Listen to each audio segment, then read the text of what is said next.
Un tagad es arī nodemonstrēšu, kā var pagatavot neatkarīgi no sezonalitātes, no ražas dabīgu vīnu mājas apstākļos.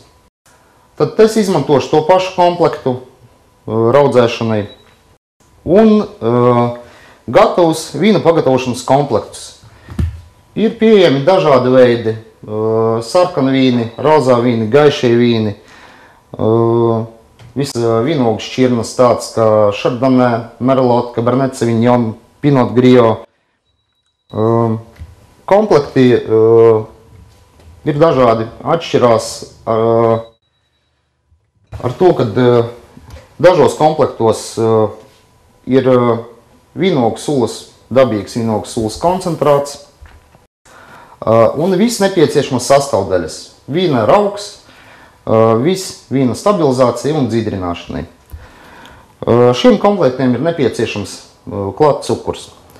Ir komplekti, kurā sastāvā ir vīnogu sulas koncentrāts ar fruktos sīrupu, tad ar dabīgu augļu cukuru. Šo mēs arī šodien pagatavosim. Faktiski viss, kas atkal ir vajadzīgs, tā ir raudzēšanas tvertne un visi nepieciešamie ingredienti. Tad es ielēju tvertnē ūdeni, pievienoju vīnogu sulas koncentrātu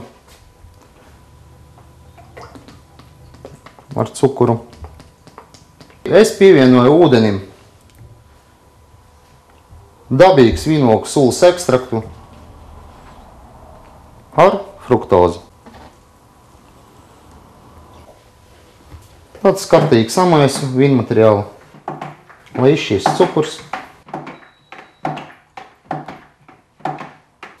Pievienoju atlikušo nepieciešamo ūdens daudzumu. Komplekti ir paredzēti vidē 30,07 pudelēm pagatavošanai, tad 23 litriem.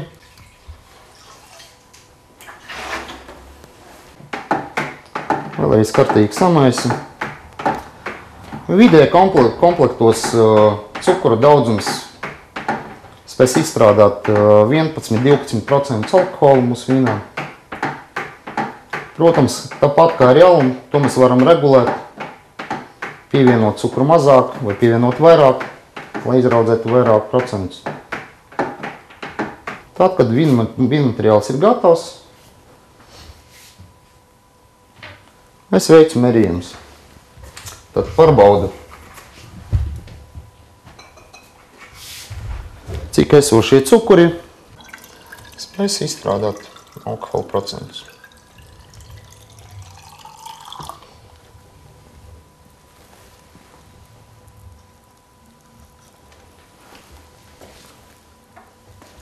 Izmantoju to pašu blīvu mērītāju, kā ar jaunu, jebkuram dzērienam, kura sastāvā ir cukurs, potenciālu alkoholu, var nomērīt tikai veicot blīvu mērījumu, tad cukura daudzumu dzērienam. Kā es redzu, vīnmateriāla cukurs spēs izstrādāt 10% alkoholu. Tas pilnīgi mani apmierina. Ja, protams, es gribētu izraudzēt stiprāku dzērienu, es pievienotu pēc proporcijām cukuru klāt. Viss, kas mums paliek, tas ir pievienot vīnraugu. Kā es arī teicu, komplektos iet visi nepieciešami ingredienti gan raudzēšanai, gan stabilizācijai, gan dzīdrināšanai.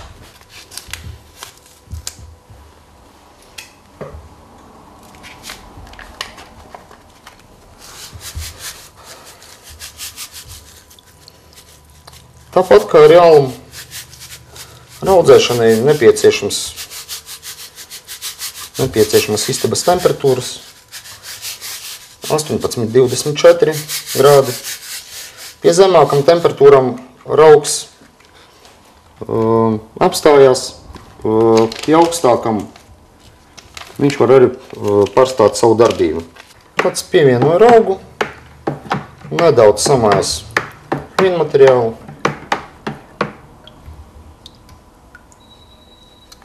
Raudzēšanas process iesāksies pēc 4–5 stundām. Un mēs arī varēsim novērot mūsu hidroaizvaru. Sāks nākt ugunskapa gāze. Aiztaisu cieši kvertni. Ielēju hidroaizvaru ūdeni. Un faktiski tas ir sākuma posma, tas arī ir viss. Raudzēšana atkarīgi no temperatūram vīnam paies no 7 līdz 14 dienām. Stabilizācija un dzidrināšanai apmēram 3–4 dienas.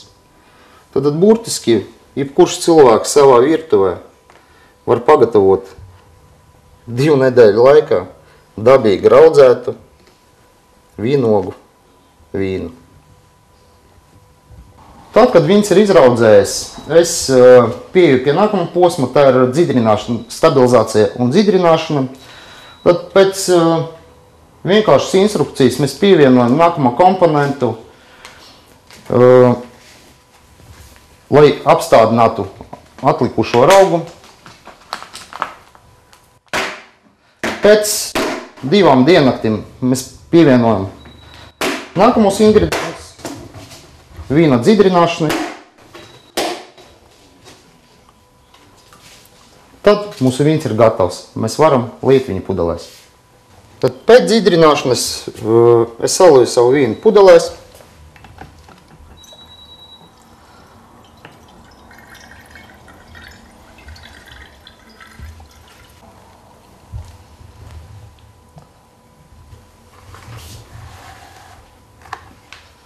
Un izmantojot visvienkāršākas ierīces, tas pudeles aizkarcēju.